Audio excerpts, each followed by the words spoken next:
Park Service is facing a multi-billion-dollar deficit and understaffing across the country. In Charleston, Fort Sumter is among two other parks here that are facing millions of dollars in maintenance. News 2's Travis Rice is live at Sullivan's Island with more on the issue. Travis, this park needs a lot of help. It certainly does, Carolyn. Good evening. Fort Sumter is only closed 3 days out of the year, but if the park doesn't get the funding it needs for necessary repairs, the landmark may be closed for good.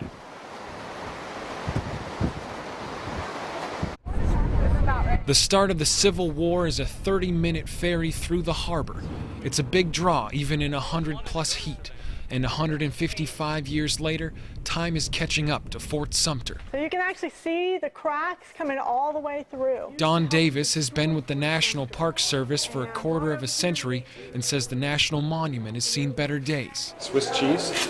Well, Swiss cheese is one description that has been used frequently. Rusted steel and crumbling walls come with any ruin, but other elements are out of the fort's control.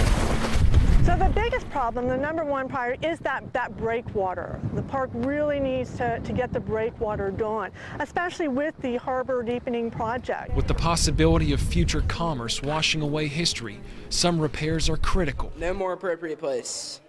Any place is appropriate in America. James McGee brought his flags down from Philadelphia because he doesn't want to see yesterday go away. It really saddens me that this place might not be around. You know, when you read a name and a date in a book may mean nothing until you actually come physically to a site. A tangible connection to the past in need of some TLC. If we don't, we'll have more of the brick falling down, and it will continue to do so.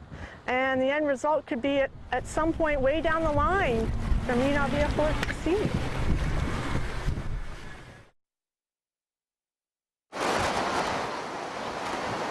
There it is right there. As it stands right now, Fort Sumter is only a historical site, but a recently introduced bill by Senator Tim Scott hopes to merge both Fort Sumter and Fort Moultrie here in Sullivan's Island into one national park, which could in turn secure more funding for the forts.